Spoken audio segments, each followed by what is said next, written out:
வணக்கம். இந்த பதிவில் ஒரு 3 செடிகளை பற்றி தான் பார்க்க போகிறோம். இது வந்து ஒயிட் வித் பிங்க் மல்டிபெட்டல்.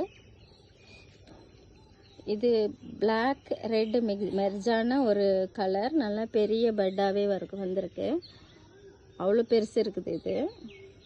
இங்கே பக்கத்தில் வந்து பிங்க்கு, பியூர் பிங்க். இது இன்னும் ஒரு ஃப்ளவர் கூட இதில் இன்னும் வரலை. இது ஃபஸ்ட்டு பட் வந்தது. அதோட காடெக்ஸ் பார்த்திங்கன்னா இப்படி தான் இருக்குது. நல்ல ஒரு பெரிய காடெக்ஸு. இது வச்சுட்டு பாட்டில் வச்சு ஒரு 3 மந்த் இருக்கும். இது யார்கிட்ட வாங்கினேன் அப்படின்னா, இது மலரும் பூமி சேனல் ஆனந்தி மேடம் அவங்கள்ட்ட வாங்கினேன்.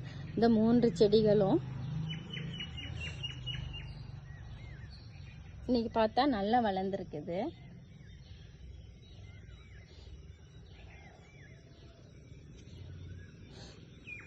Thank you so much.